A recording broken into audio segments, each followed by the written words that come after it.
Chers amis, chers internautes qui nous font l'amitié d'être avec nous ce matin, chers frères et sœurs qui êtes venus dans ce lieu, je ne manque pas de vous saluer parce que le jour du sabbat est un jour très particulier qui nous réunit et ceux qui sont loin peuvent aussi bénéficier de ce temps de partage de la parole de Dieu. Un temps très particulier dans notre vie.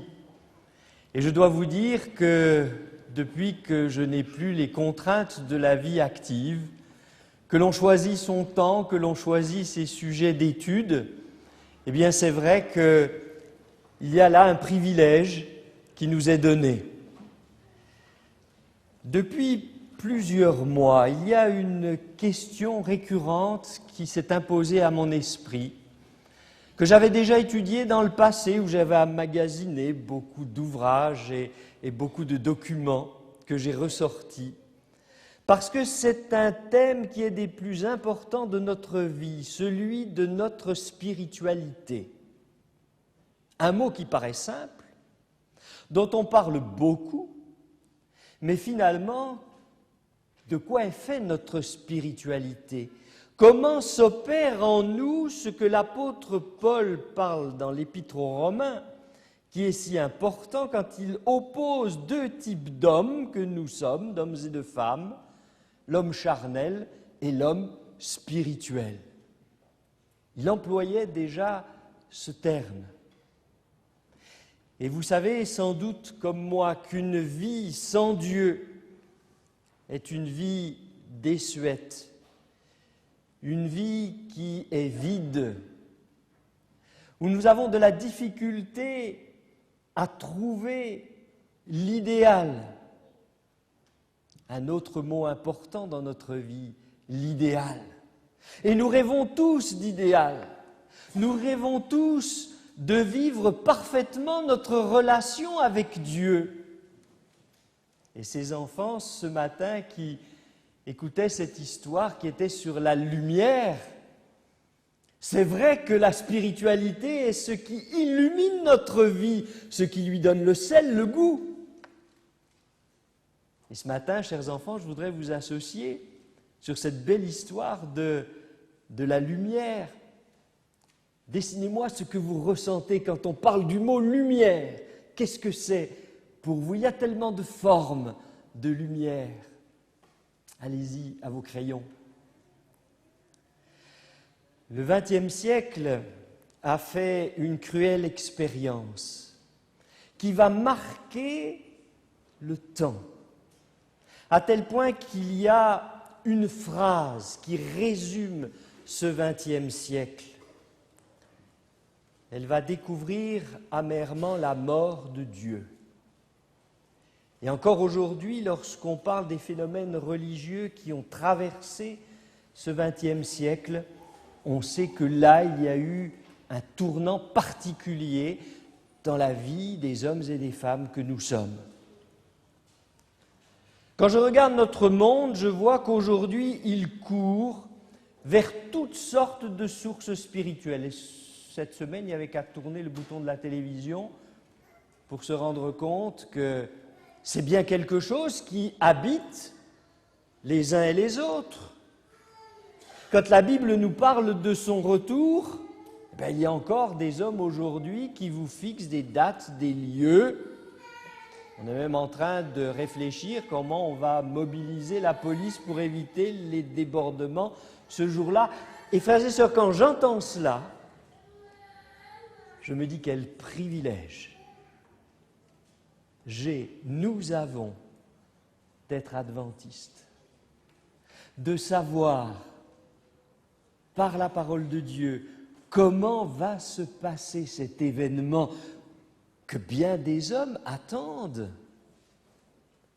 sous des images parfois qui sont effrayantes, bouleversantes, parce qu'on parle de fin du monde, de cataclysme. Je dirais que toute la cinémathèque nous a habitués à ces grands bouleversements catastrophiques.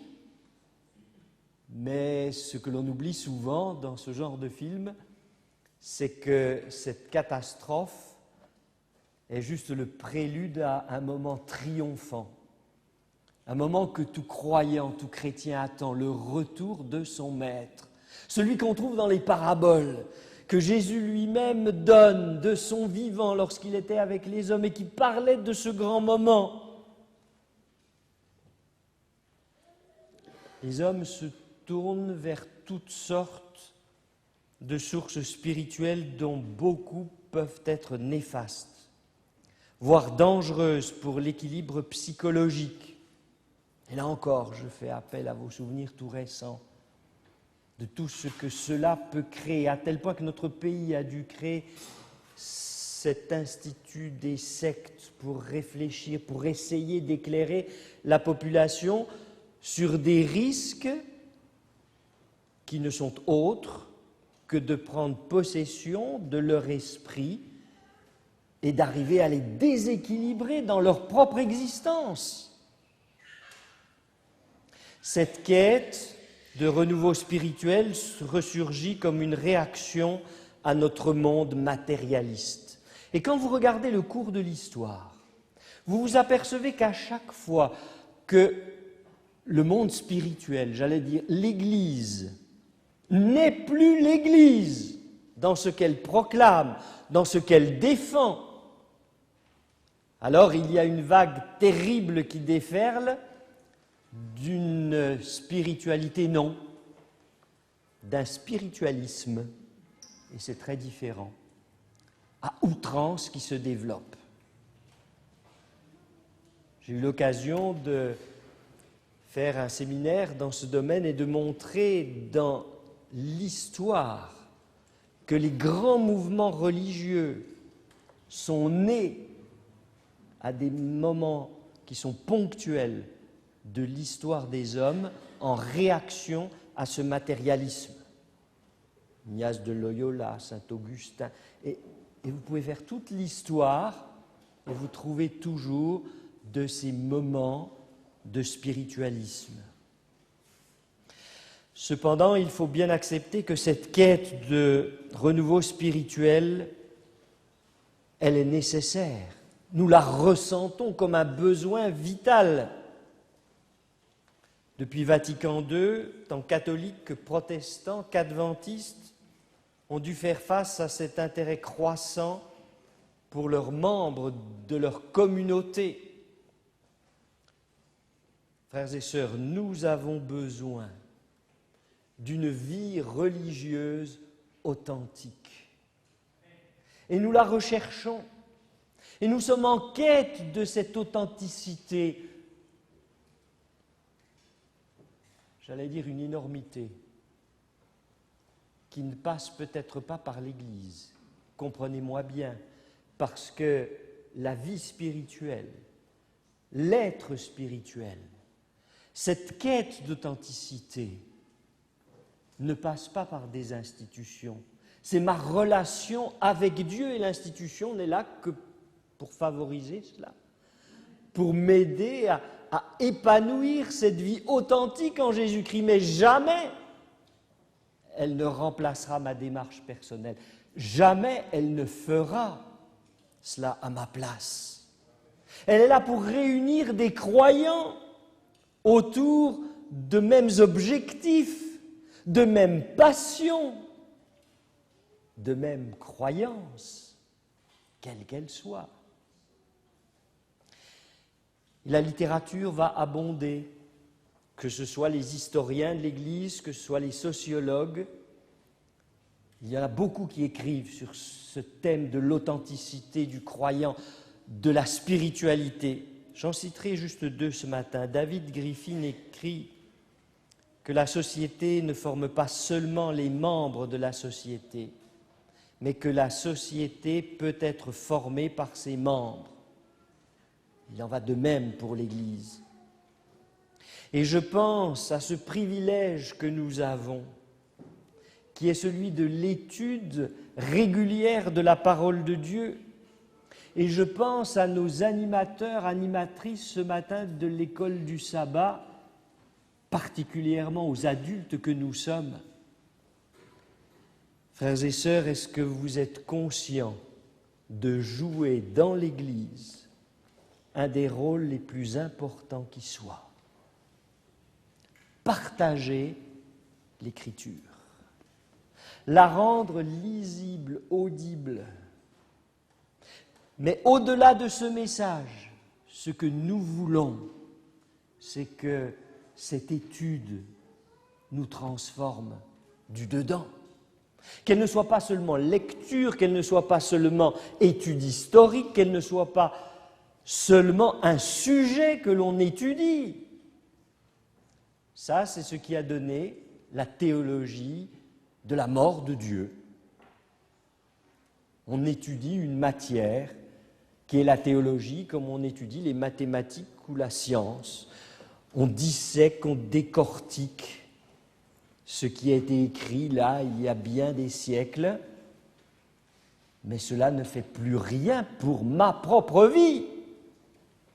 Or, l'essentiel du message, c'est bien justement de faire de moi un être spirituel. Mais vous, animateurs comme moi de l'école du sabbat, de ce moment de catéchèse particulier dans l'Église adventiste, il doit nous servir à autre chose qu'à une étude passionnante des textes, mais il doit jouer ce rôle important de conduire mon projet de vie dans ce monde. Et sans doute qu'il y a là quelque chose d'excessivement difficile à harmoniser. En tant que pasteur, ça a été souvent pour moi un défi que de dire, mais comment se fait-il que nos enfants, ce bien le plus précieux que Dieu nous ait donné sur terre, que nous amenons à l'église, qui vont dans les classes d'école du sabbat avec des animateurs, des animatrices tellement dévoués, qui mettent à leur portée le message de Dieu. Comment se fait-il qu'à un moment donné, il y a la fracture, il y a la cassure de tout un monde qui a été construit et qu'on a l'impression que finalement ça ne les intéresse plus? Alors je me souviens de ces comités, je vois Elisabeth, je crois qu'elle continue dans ce domaine à essayer de dire mais comment on peut garder cette passion une fois qu'elle a été éveillée pour qu'il reste en relation avec le Saint-Livre? Oui, ça c'est le défi de tous ceux qui ont cette noble tâche. Mais il me semble qu'il y a autre chose. Autre chose qui nous concerne en tant que parents et en tant qu'animateurs. Et je l'ai souvent vécu moi-même, je l'ai souvent vu.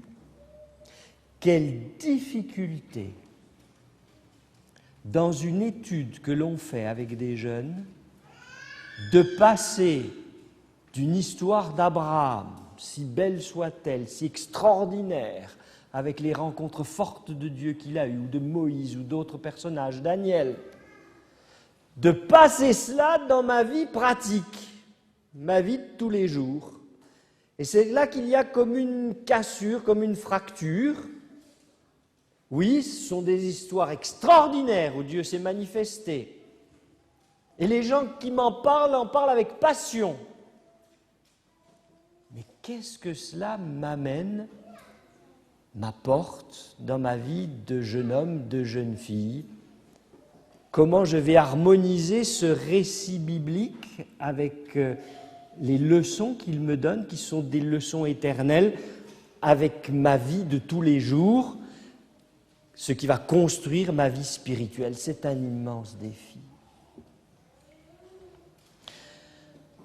J'ai relu un des best-sellers que j'avais lu plusieurs fois, mais il est bon à certaines époques de la vie de relire certains livres. J'ai relu il y a 2 ans, c'est un des premiers livres que j'ai relus, le livre Éducation. On a dit beaucoup de choses là-dessus. On a dit qu'il était vieux, peut-être par le langage, parce que les mots ne sont plus les mêmes que l'on emploie aujourd'hui. Mais quel a été l'objectif de l'écrivain Ellen White dans ce livre Éducation? C'est de soutenir tout au long des pages ce concept qui prétend promouvoir chez le croyant cette faculté de vivre une vie responsable dans notre société. C'est cela le fil d'or de ce livre d'éducation. Responsable dans la société où je vis, tant sur le plan professionnel que sur le plan spirituel. Et cela, mes amis, ça n'a pas de mode. Quand je vois les jeunes ce matin qui sont avec nous, leur vie, comment ils vont la construire, avec quoi, avec quelle idéologie, comment cela va devenir du concret, c'est toujours ce qui nous préoccupe. Lorsque l'on a ce plus qu'une vie, fût-elle morale, une vie spirituelle. L'acceptation en 1955 dans l'Église catholique des prêtres ouvriers en a été une illustration. Les gens de ma génération s'en souviennent bien, où il y a des prêtres qui se sont levés en disant « mais finalement nous sommes des êtres très différents des autres sur le plan social parce que nous ne travaillons pas, nous avons une vocation. Mais comment je vais comprendre l'ouvrier qui est dans son usine chez Renault ? Le dimanche, quand je prêche la parole de Dieu, moi je n'ai jamais été un ouvrier derrière une chaîne et je ne sais pas trop ce qui se passe et quels sont les problèmes. » Alors j'allais dire, les plus intelligents d'entre nous écoutent pour essayer de comprendre quelle est la vie des gens, mais écouter et vivre sont des choses très différentes. Alors ils ont décidé de continuer leur vocation de prêtre, mais d'aller travailler, 8 heures le matin, 6 heures le soir, de mener une vie, entre parenthèses, comme tout le monde. Pourquoi ? Parce qu'ils ont découvert dans leur vocation que la spiritualité doit s'inscrire dans la pratique. Ce ne sont pas seulement des mots, ce n'est pas seulement un bel idéal, la spiritualité, mais c'est quelque chose de particulier que je vis tous les jours dans ma vie. Et puis un jour, l'expérience s'est arrêtée, parce que toute expérience qui est la plus belle et qui naît avec des hommes et des femmes, bien, un jour n'a plus de relais, les choses s'arrêtent. La spiritualité doit s'inscrire dans la pratique. Dans son livre sur le sujet, Suzanne Johnson, parlant de l'éducation spirituelle, ouvre 3 voies très intéressantes. Elle parle de l'adoration, de l'instruction qui enseigne l'histoire chrétienne permettant de développer des outils pour vivre sa propre histoire chrétienne. Et le 3e, la praxis, qui fait référence à l'engagement quotidien du croyant. Ainsi, la spiritualité est quelque chose qui peut s'apprendre, certes, du moins dans les formes, mais c'est avant tout une attitude d'ouverture, sinon on devient très vite un mystique. Vous voyez comme à chaque fois il y a dans l'extrême ce qui détruit la spiritualité.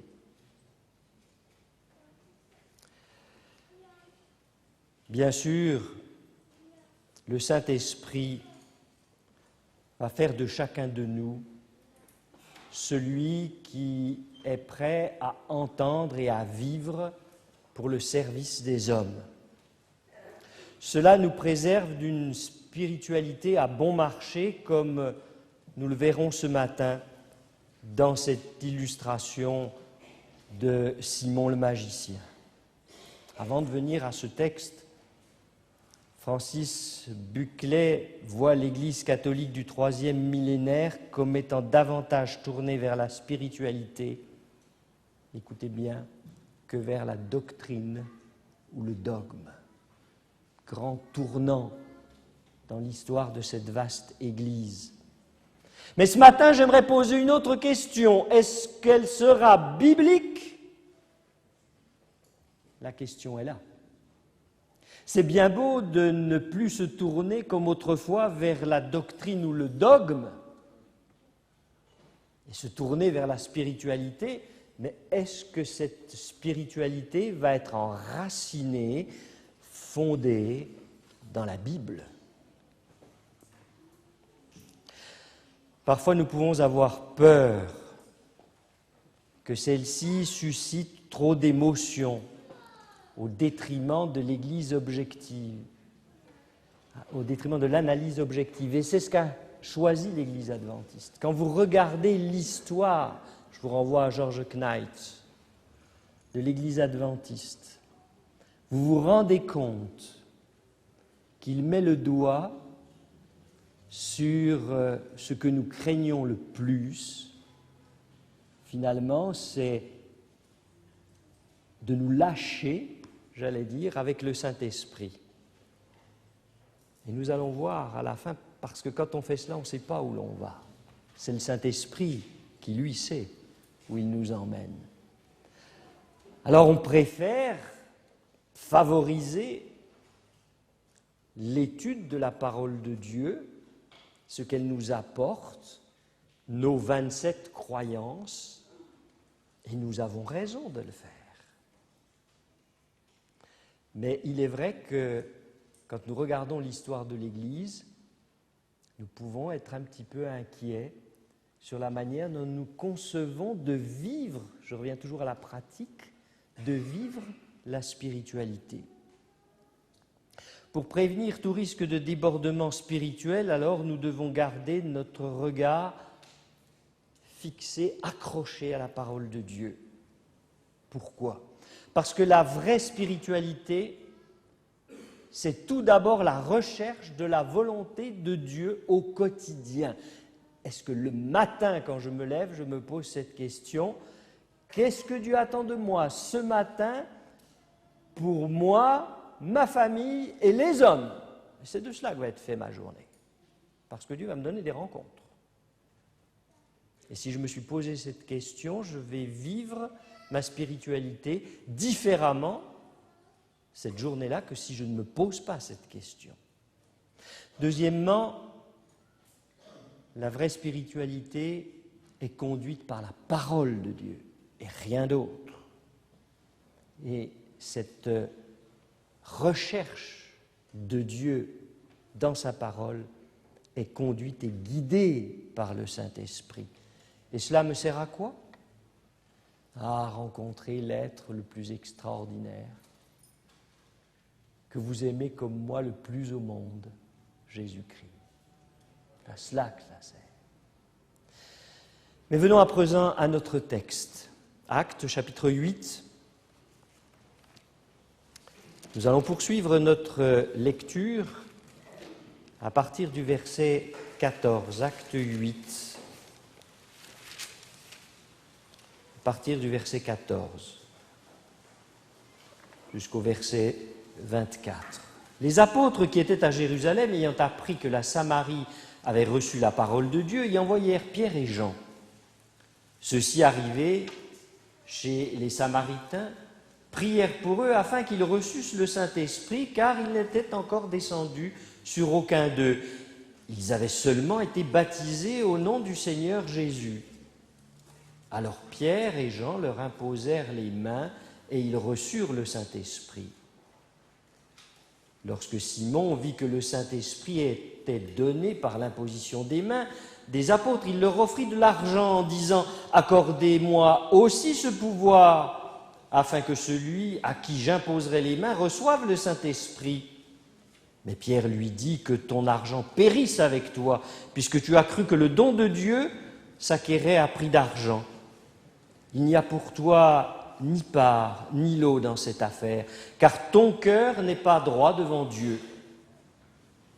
Repens-toi donc de ta méchanceté et prie le Seigneur pour que la pensée de ton cœur te soit pardonnée s'il est possible, car je vois que tu es dans un fiel amer et dans les liens de l'iniquité. » Simon répondit « Priez vous-même le Seigneur pour moi, afin qu'il ne m'arrive rien de ce que vous avez dit. » Vous avez remarqué ce que dit le texte au début de ce verset 14 ? ils n'avaient pas été baptisés du Saint-Esprit. Dans notre texte, on nous dit, ils ne savaient même pas que cela existait. Baptême de Jean, baptême de repentance, baptême d'eau que nous connaissons bien dans l'Église adventiste. Mes frères et sœurs, aujourd'hui, on m'a toujours appris dans l'Église adventiste que je suis baptisé d'eau, mais que je suis aussi baptisé d'esprit. Alors peut-être pas tout de suite ce jour-là, oui peut-être, il n'y a que chacun de nous qui le savons lorsque cela s'est produit, et nous verrons les effets tout à l'heure. Mais je vis dans une église où je sais ce que c'est que le Saint-Esprit, où on m'a enseigné sur ce qu'est le Saint-Esprit et ce qu'il fait. Et frères et sœurs, je suis très attristé lorsqu'aujourd'hui j'entends des mouvements dans l'Église adventiste qui me disent que le Saint-Esprit n'est pas une personne, que c'est une invention, qu'on a repris les grandes idées théologiques. Je ne prétends pas comprendre comment cela fonctionne. Je suis comme vous. Moi, j'attends l'éternité pour comprendre. Mais je sais une chose, c'est que la parole de Dieu me parle du Saint-Esprit comme une personne qui parle, qui dirige les hommes, qui les interroge. Donc je ne peux pas enlever cela de ma croyance. C'est la deuxième croyance fondamentale de l'Église adventiste. Ne l'oublions pas. Simon, on l'a vu tout à l'heure, au début dans la lecture, c'était un homme de grand savoir, de grand talent. Il était doué, on pourrait dire aujourd'hui, d'une puissance magnétique. Vous savez, ces meneurs de foule, ces gens qu'on voit sur le petit écran qu'on rencontre dans la rue, qui vous passionnent, qui vous prennent tout entier par cette espèce de magnétisme qu'il dégage. Il a fait parler de lui pendant des siècles, pendant des années qui ont suivi. Il exploitait la crédulité des foules. Et nous savons qu'aujourd'hui, cela existe toujours. Ceux qui savent exploiter la crédulité des foules.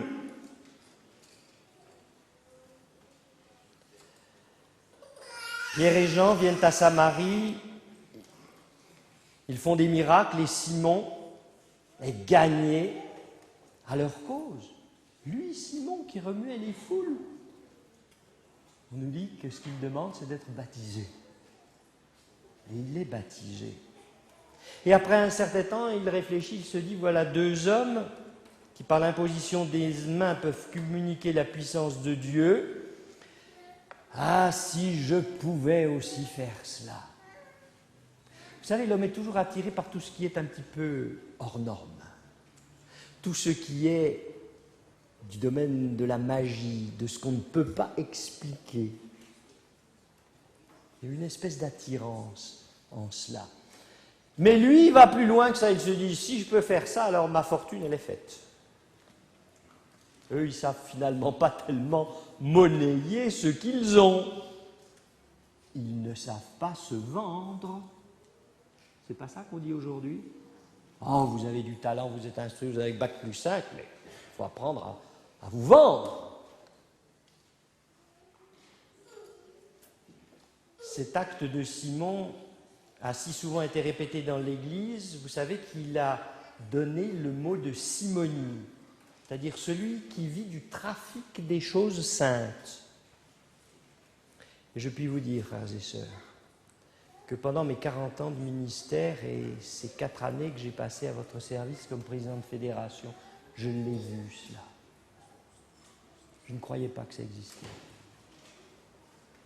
Je ne pensais pas qu'il y ait des êtres qui puissent comme cela se servir de l'Église pour eux-mêmes, faire de la simonie.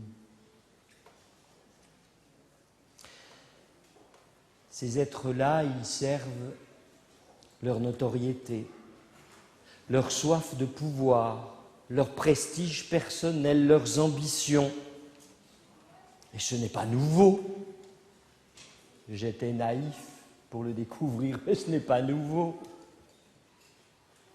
En 1973, jeune prédicateur, j'avais un ancien d'église qui, sur sa carte de visite, mettait dans ses responsabilités ecclésiales ancien d'église, président d'école du sabbat, directeur de la jeunesse.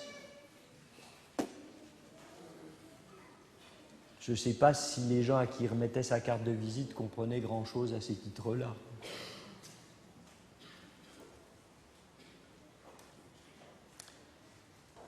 Dans la vie, lorsque j'étais à la faculté de Collonges, j'ai vu des jeunes gens désireux de se marier qui, pour obtenir la jeune fille qu'ils convoitaient, d'un seul coup fréquentaient le culte assidûment, le sabbat matin, et les cultes dans les internats, les rencontres spirituelles.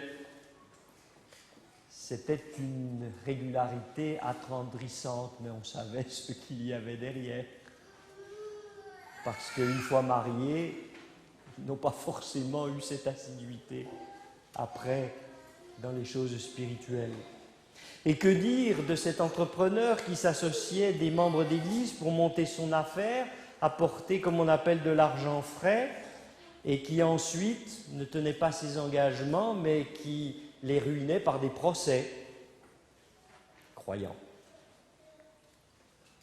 Cela a toujours existé de tout temps, les Simons qui veulent travailler pour leur compte personnel dans les églises. Je me rappelle avoir lu dans un livre sur ce sujet par un vieux pasteur protestant, théologien, Alexandre Westphal, cette histoire de jeunesse qu'il rapporte. Lorsqu'il était jeune, il se rappelait d'un brave homme qui était cordonnier et qui faisait tous les ans une cure thermale. Il dit que la religion ne l'intéressait pas tellement, mais il avait l'habitude de venir chercher chez ses parents, donc chez les Westphal, sa petite enveloppe chaque année pour la cure. Et il se rappelle, en écrivant cela, qu'entre ses frères et sœurs, il riait bien sur la tribune de l'église lorsqu'il le voyait, quelques mois avant, ostensiblement assis devant les parents Westphal. D'un seul coup, il venait au culte, alors qu'on ne l'avait pas vu depuis des mois. Et puis ensuite, il venait chez eux et il disait, vous savez, je viens prendre ma petite enveloppe pour mes bains. La religion, pour lui, avait du rendement. Que penser des moments de réforme qui fleurissent régulièrement, ou d'anciens pasteurs qui se sont trompés d'orientation de vie? Toutes ces constatations sont douloureuses. Encore s'agit-il que du rendement de la religion en vue des biens de ce monde. Mais que penser de ceux qui veulent que la religion et les pratiques chrétiennes aient du rendement pour le ciel? En introduisant des schémas réguliers que l'on retrouve, la peur de Dieu, on vous fait trembler, le désir de participer aux félicités célestes en étant charitable, sinon vous n'hériterez pas du royaume des cieux, pour que par leur obéissance, Dieu ne pourra finalement que les accueillir dans le ciel, pensez dont ils ont été si bons dans ce monde. Mes amis, toute la parole de Dieu s'inscrit en faux devant de telles attitudes.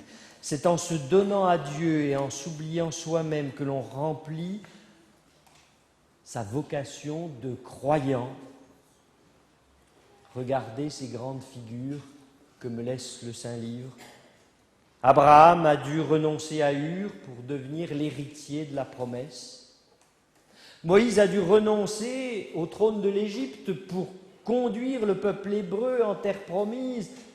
Que de fois il a dû se dire, mais qu'est-ce que j'ai fait là? Jésus L'exemple suprême qui a dû quitter le ciel pour accomplir son œuvre de salut pour vous et pour moi.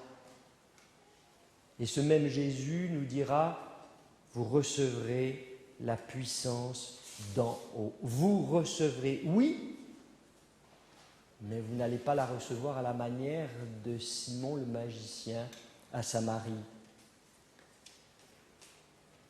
Recevoir le Saint-Esprit, ce n'est pas en disposer, fût-ce par la prière, frères et sœurs.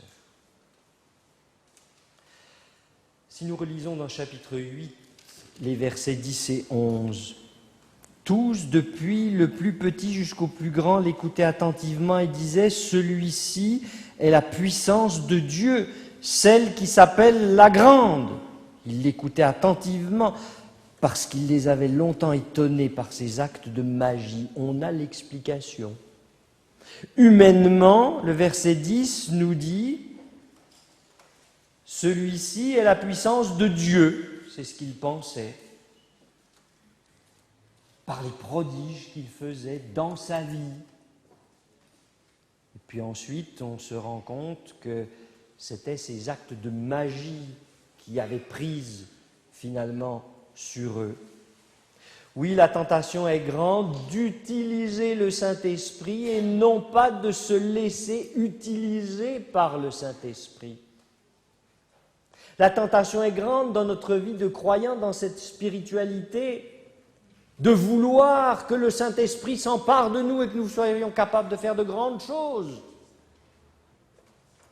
J'ai presque envie de dire, attendez, que Dieu le fasse au moment de son histoire et de son horloge. Oui, il vous emploiera. Oui, il vous emploie tous les jours. Peut-être vous ne vous en rendez pas compte, peut-être vous n'êtes pas disponible à certains moments, mais cela c'est différent que de vouloir à tout prix avoir, posséder le Saint-Esprit, pour faire de grandes choses, fût-ce spirituel, dans notre existence.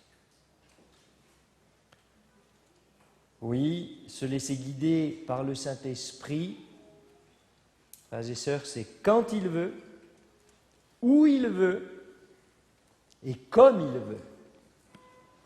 Ce n'est pas ce que moi je souhaite.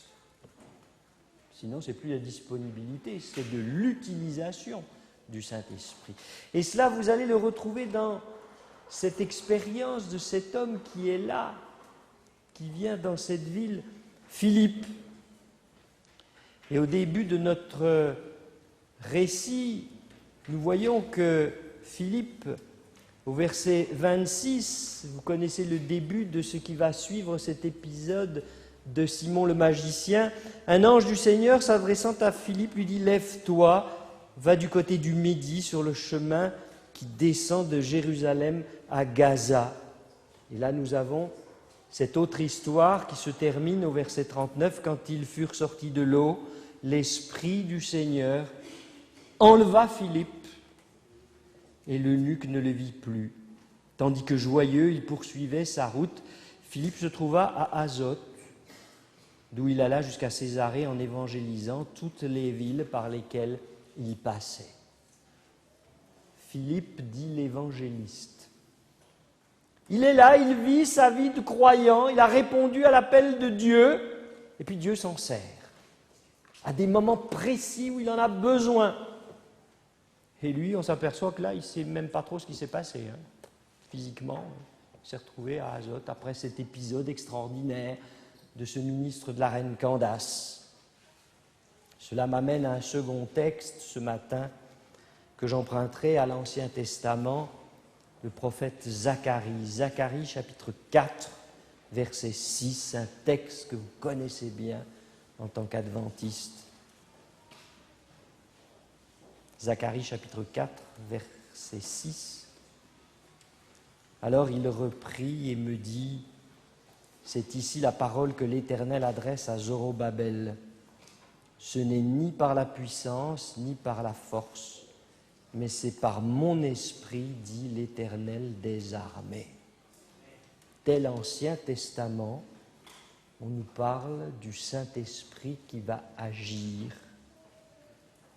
Vous savez que ce livre prophétique extraordinaire, qui est contemporain du prophète Agée, va prédire les grandes étapes que va vivre Jésus en tant que Fils de l'homme. On renvoie au chapitre 9, par exemple, au verset 14. Et il met tout son espoir en ce Zorobabel. On peut se poser la question, a-t-il cru que ce prince, qui était un descendant de David, auquel les oracles anciens avaient promis la couronne, oui, les textes nous invitent à le croire, parce que quand le pays a été conquis par la Perse, il vit dans le tumulte des nations à l'approche de ce que l'Ancien Testament appelle le jour de l'Éternel. Et vous savez comme moi qu'hélas, Darius eut au fait de réduire ses vassaux à l'impuissance. Et Zorobabel fut supprimé mystérieusement et les temps messianiques s'éloignèrent, malgré cette prophétie.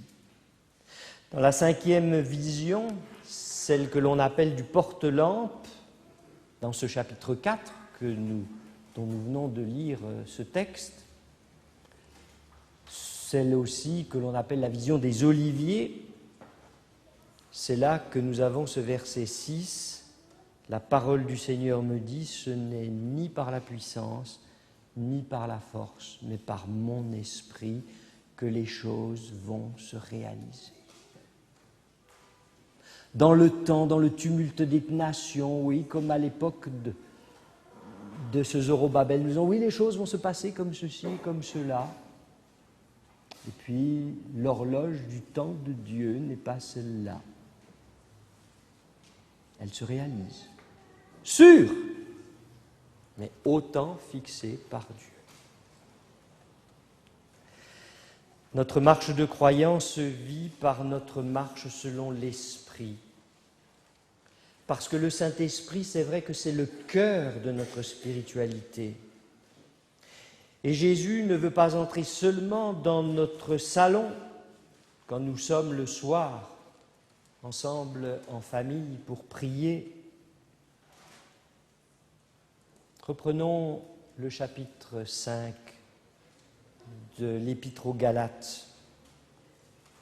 Chapitre 5, verset 25. Je t'invite à relire un petit peu avant. Verset 16, je dis donc, c'est l'apôtre Paul qui parle, marchez selon l'esprit et vous n'accomplirez pas les désirs de la chair, parce que ceux-ci sont opposés. Verset 18, si vous êtes conduits par l'esprit, vous n'êtes point sous la loi. Question que j'ai envie de vous poser ce matin, est-ce que vous êtes sous l'esprit ? Ou est-ce que vous êtes, dans l'Église adventiste, encore conduit par la loi ? Or, les œuvres de la chair, alors je vais en lire certaines, parce que les autres, vous les connaissez bien. Peut-être que celles-là sont aussi intéressantes. Les œuvres de la chair, c'est les inimitiés, les querelles, les animosités, les disputes, les divisions, les sectes, avec tous les autres qui sont décrites. Mais le fruit de l'esprit, c'est l'antidote, c'est la joie. Ce n'est pas une religion qui me terrorise, comme je le dis souvent, qui me met toujours à plat ventre. Oui, j'ai le temps de la repentance, mais ce que Dieu veut, c'est que je sois debout, frères et sœurs.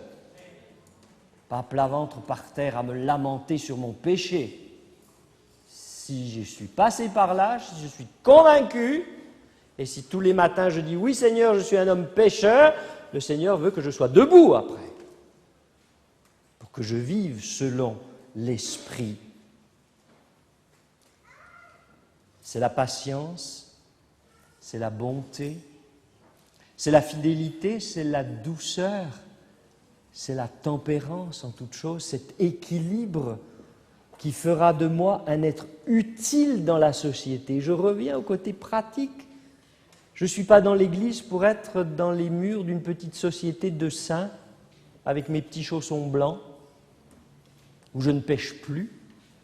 Moi, j'essaye. Non, ce n'est pas cela. Je suis avec mes luttes au quotidien parce que je suis un enfant de la chair, mais parce que j'ai choisi de vivre une vie spirituelle. Alors tous les matins, je me relève avec mon Seigneur parce qu'il m'a pardonné, parce qu'il est mort pour moi. Et je lui dis merci Seigneur, de ce que ce matin tu me regardes différemment, de ce que tu oublies mon péché. Oui, je suis un homme pécheur, mais je t'aime. Notre marche de croyant se vit par notre marche selon l'Esprit. Jésus ne veut pas seulement, comme je vous le disais, entrer le soir dans mon salon, mais il veut que je sois présent dans tous les actes de ma journée. Lorsque je vais pousser la porte de mon bureau et que je vais peut-être me retrouver avec cette secrétaire qui, ce jour-là, n'est pas très agréable. Elle a ses soucis de la vie, parce qu'elle a ses problèmes. Et vous connaissez ce que dit Madame de Stel. Hein? Tout comprendre serait tout pardonner. Oui, parce que derrière la vie de chacun de nous, il y a tellement de non-dits qu'un jour, je peux arriver grincheux au bureau. Comment je vais réagir? Est-ce que je vais m'enfermer en disant oh, ben aujourd'hui, alors ça ne va pas, je n'ai pas intérêt à lui parler? Non. Si je suis un être spirituel, je vais comprendre les choses, puis je vais essayer d'adoucir sa journée. Lorsque je suis commercial et que je démarche un client, parce que c'est ce que j'ai choisi de faire de ma vie, j'ai choisi de faire ce métier-là, est-ce que je vais l'éreinter dans les affaires pour sortir après sur le trottoir et dire celui-là, je l'ai bien eu. Il n'a pas lu les petites lignes du contrat, il vaut mieux pas. Je sais de quoi je vous parle parce que j'ai eu un papa comme ça, j'en ai souffert. Être un bon commerçant, c'était éreinter les clients, ce n'était pas leur rendre service. Alors, où est ma spiritualité? Elle est là. Oui, ben, je vais lui ouvrir les yeux. Oui, vous avez des dettes, oui, je vous offre un crédit, mais... Il y a ces petites lignes-là. C'est pas je suis sorti, j'ai un contrat de plus et j'ai gagné tant sur le contrat. Oui, c'est ça, l'être spirituel. Mes sœurs, si vous ne travaillez plus, c'est aussi dans votre cuisine que se trouve le Christ. Il est là à vos côtés. Parce que ce repas que vous faites le soir quand votre époux va rentrer ou vos enfants, c'est un repas de fête chaque jour. Et vous vous ingéniez à ce que le menu soit bon. Qu'ils aient envie de rentrer à la maison. Que ce soit un moment privilégié, les enfants. Quand il y a un gâteau que vous voyez sur le coin du buffet que maman a préparé, ah, c'est la fête. Elle a pensé à nous, tu te rends compte, elle a fait un gâteau. Ouais. Notre vie spirituelle, c'est ces petits quotidiens menés par cette grande orientation du Saint-Esprit que je laisse libre dans ma vie, que je ne m'approprie pas. Et vous savez que Jésus nous dit qu'il veut que nous le regardions tel qu'il est, que nous n'oublions pas ce que nous sommes, parce que son plus cher désir au Christ, dans le temps et à son heure, c'est de nous rendre tel qu'il est, lui, le prince de ce monde, le roi que nous attendons.